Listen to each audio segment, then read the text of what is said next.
right for you may not be right for some. A man is born, he's a man of means. Then along come two. They got nothing but the genes, but they got different strokes it takes. Different strokes it takes. Different strokes to move the world. Everybody's got a special kind of story. Everybody finds a way to shine. You get the heck out of here. I'm tired of you guys in here all the time. Get out of here. To move the world. Everybody's got a special kind of story. Everybody finds a way to shine. It don't matter that you got not a lot. So what? You'll have theirs and you'll have yours and I'll have mine. And together we'll be fine. 'Cause it takes different strokes to move the world. Yes, it does. It takes different strokes to move the world.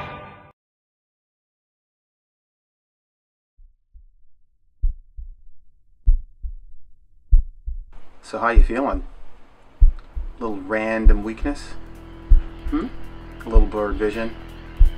Brain not thinking too clearly? Could you be having a stroke? Wow. A little visual scotoma there? Blurred vision? A little hemianopsia? How's your leg feeling? How's your arm feeling? How are you feeling?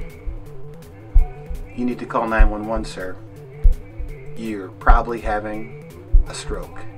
And recognition of this is super important so you can get assistance as rapidly as possible, because time is brain, sir. Time is brain.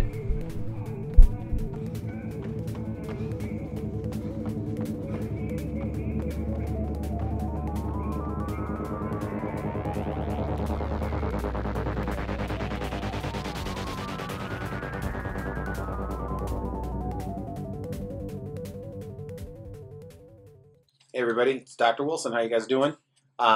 So it's another CE video that we're actually putting together on stroke.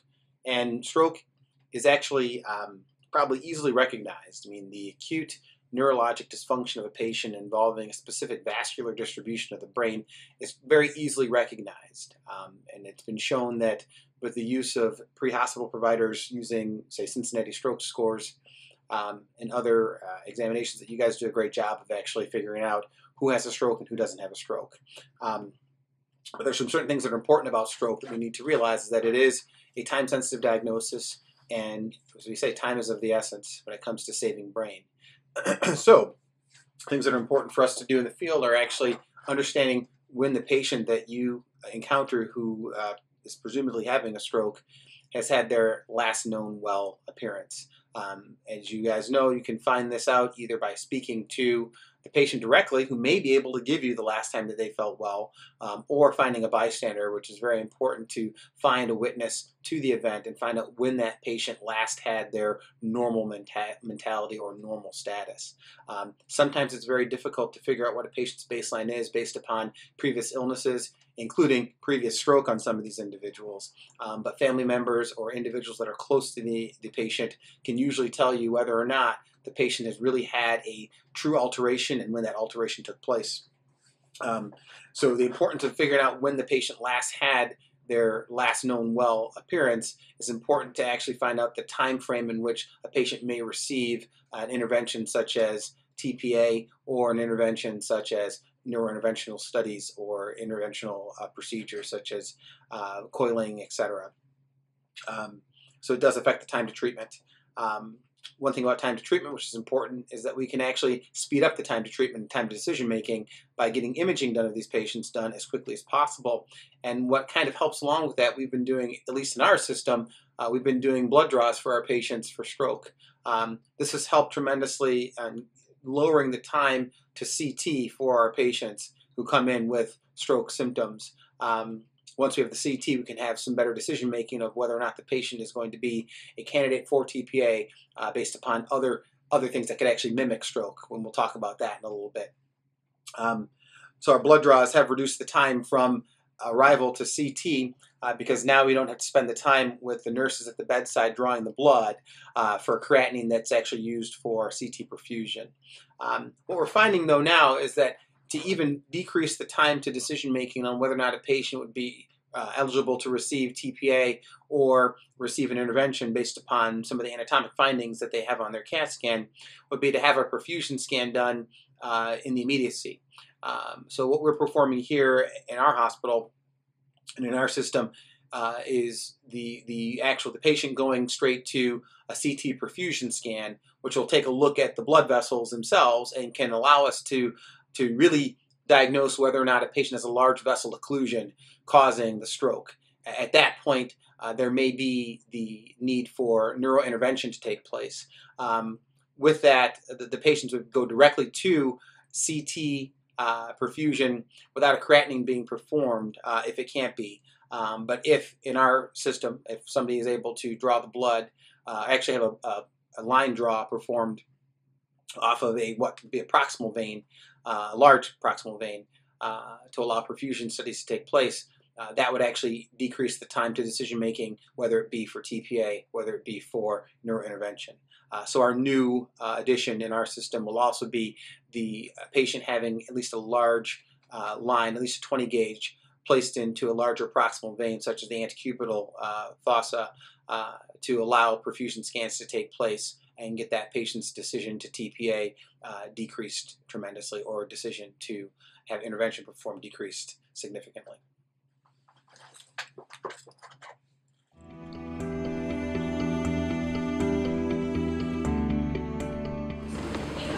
So what about oxygen?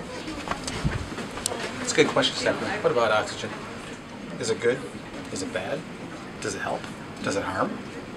Well, there's a lot of controversy associated with oxygen and its use in ischemic organ treatment, or the treatment of ischemic organs having a stroke. So, in Dr. Phillips' video, we learned that patients who have cardiac ischemia, who suddenly are receiving oxygen at high flow rates, they may have some actually adverse effects associated with that. So you don't need to administer 15 liters of O2 to every patient who actually comes in. They can be saturating fine. They don't have any hypoxemia, why give them oxygen? But if you think about it, the logic is, hey, a patient who actually has an ischemic event to the brain needs O2. In fact, they always get oxygen. But do they need 15 liters of oxygen? Hard to say. There may be some anecdotal evidence that states that patients who receive high flow oxygen, they have free radical formation that takes place that actually continues to injure the brain. But there's also been some studies that are looking at the use of hyperbaric oxygen for these patients. And there may be some advantage to using hyperbaric O2. So where's the controversy take us to? It leaves us all confused. We're probably having strokes thinking about it. So, nothing changed our practice yet. Let's keep on moving. We'll talk about more things like stroke mimics. Let's go.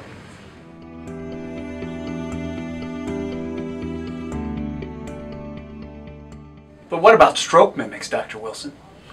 That's a good question, Dr. Schubel. What about them? Let's talk and walk. So there are multiple other insults that can actually mimic a stroke and not be a stroke. The stroke itself has to do with occlusion of the vessel, causing ischemia to the brain. But there are many other disorders that can actually mimic a stroke and of course not be a stroke. What can those things be? Well, seizures and postictal phases can present with stroke-like syndromes. You see these commonly in the field. Another common thing that you'll see is the metabolic effect of hypoglycemia, which can easily be treated. So it's very important to obtain a blood glucose on patients who you're presuming are having a stroke. What about other toxic metabolic effects? Well, meningitis is one thing that can present with stroke-like symptoms. An individual who has electrolyte disturbances can present the same way. What about an individual who's actually taken a toxin in some sense? This can also present with stroke-like syndromes. So there's many multitudes of other disorders that can present with stroke-like symptoms and not be a stroke. But the key is this: if you recognize a patient with some neurologic deficit and you're not sure what it is, of course, treat it as stroke until proven otherwise. So you do understand the classic signs and symptoms of stroke with dysarthria, weakness in an extremity. Those are the classic signs, sudden onset. But there are some ominous signs that may come along with stroke. things to be very, very concerned about in the field if you discover them. Specifically, patients who have sudden onset of headache, like worst headache of their life, with extreme hypertension, individuals with blown pupils, individuals who are having some issues with memory. Some of these things can actually also be strokes. So it is important to remember that there's a broad presentation of neurologic insults that can be stroke. So once again, as I mentioned in the mimics, keep your eye out for other entities themselves, and if you think of stroke, it probably is stroke. Stroke!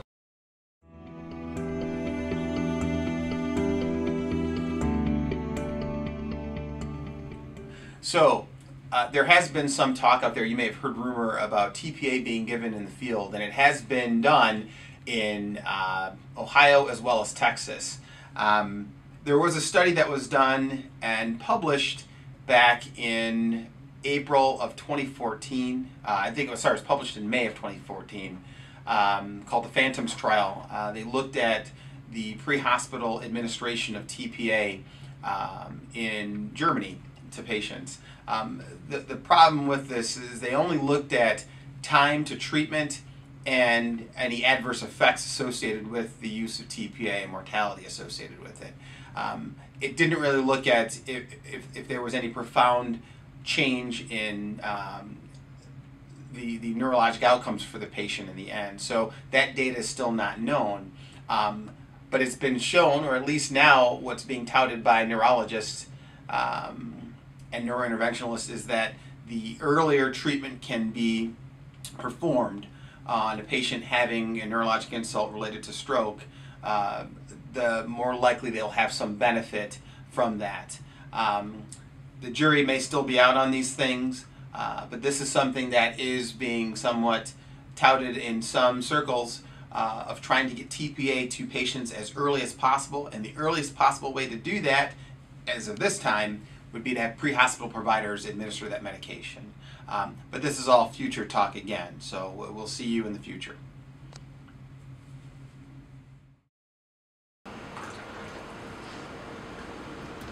Good old Patron.